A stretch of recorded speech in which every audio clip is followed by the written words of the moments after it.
Hi, Colin with Diode Dynamics. Today in the garage, I'm going to be showing you how to install our new SS30 Stealth Lightbar kit for the 5th Gen 4Runner. This kit will fit the 2014 to 2019 and the 2020 Plus. However, if you do have the 2020 Plus, the Toyota Driver Safety Sense Assist module may interfere with the Lightbar.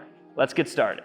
For this installation, we'll be using a 14mm wrench, a 10mm wrench, a 3/16 Allen key, a 10mm and a 14mm socket, and a plastic trim removal tool. To start our installation, we're going to go ahead and pop the hood, and then we'll grab ourselves a plastic trim removal tool because we're removing these 13 push clips holding on the core support trim panel. To remove these, all you'll do is press down on the center button until it clicks, and then use your plastic trim removal tool or a flathead screwdriver to gently pry it up and straight out.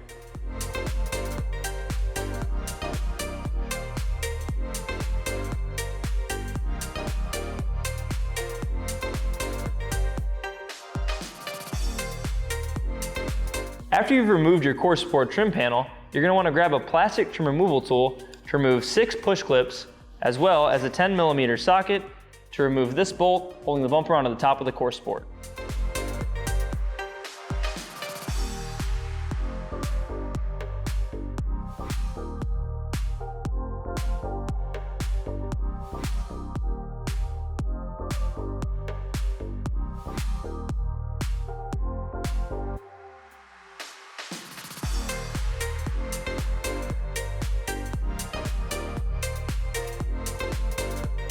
Next, we'll be removing 6 10mm bolts that run along the bottom of the bumper. There'll be 3 on the driver's side and 3 on the passenger side.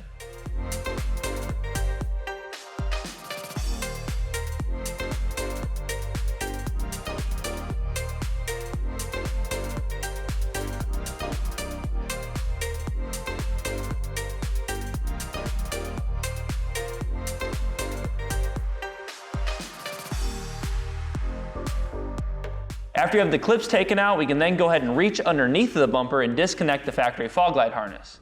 Then our last step before we can actually remove the bumper is to remove 6 10mm screws running along the back side here. There'll be 3 on the driver's side and 3 on the passenger.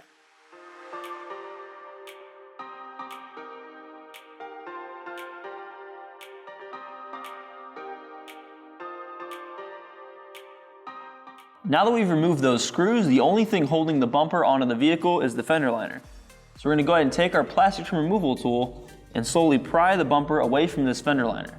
To do that, we're going to get underneath of the edge of the bumper here and gently lift it up and over the clips on the fender liner.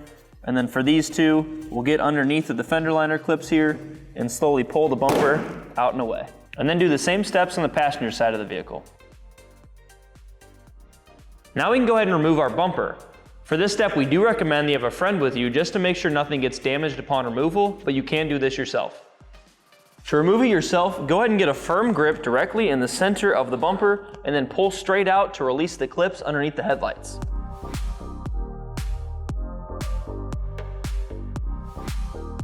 Now that our bumper's off, our next step is to remove 2 plastic push clips on either side of the air dam, right here and over there.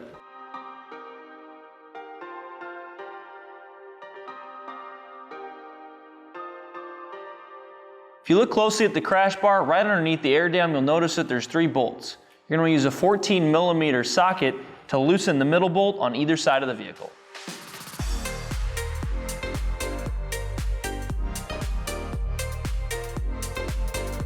Now we can go ahead and grab our brackets. You'll notice the bracket has a nice DD logo cut into it. When we're mounting these up, we're going to make sure it's towards the top and is properly oriented.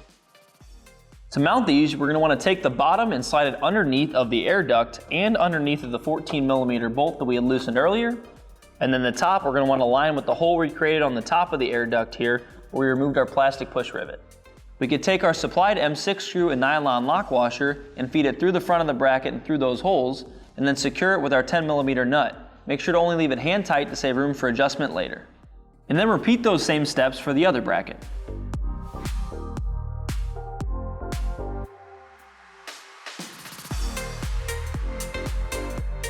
Now that we've mounted our brackets, we can go ahead and install our light bars. For this application, we'll be mounting 2 light bars, one on slot 1 and another on slot 7. When installing your light bars, you want to line up the holes on the side of the light bar with the slots on the side of the bracket. Then you could take your supplied 10mm M6 bolts and feed them through the sides of the bracket and into the light bar. Make sure to leave them hand tight to save room for adjustment. We recommend routing your wiring behind the driver's side headlight to the battery. If you are mounting a second light bar, it's important to note that on the passenger side, you'll have to pull back on the air duct to gain access to that 7th mounting slot. Just be careful not to break it. Once you have your light bars secured and those M6 bolts hand tight, we can go ahead and tighten down the 14mm bolt holding on the bottom of the bracket, and then grab yourselves a 10mm socket and a 3/16 Allen, and go ahead and tighten down the top of the bracket as well. We'll do that on both sides of the vehicle. On the driver's side, it may be easier to use a 14mm wrench to get underneath of the air duct. Our next step is going to be to route all of our wiring. Now we're not going to show you how to do this just because it can vary depending on how you want to route all your wires. Just know you'll need a 12-volt power source, a ground, and a place to mount your switch. After you've routed all your wiring and you've tested your light bars, you can go ahead and make your final aiming adjustments. Once you're happy with where those are aimed, you can go ahead and tighten down those M6 bolts the rest of the way. With everything properly aimed and tightened down, we can go ahead and reassemble everything back onto the vehicle by reversing the steps we used to take it off. As you can see with our new SS30 Stealth Light Bar kit installed, not only will it give you a huge increase in light output, but you'll also get to keep that clean OEM look. If you're looking to pick up a Stealth Light Bar kit for your vehicle or any of our other products, visit our website at dowdynamics.com or use our dealer locator tool to find a dealer near you. Thanks for watching.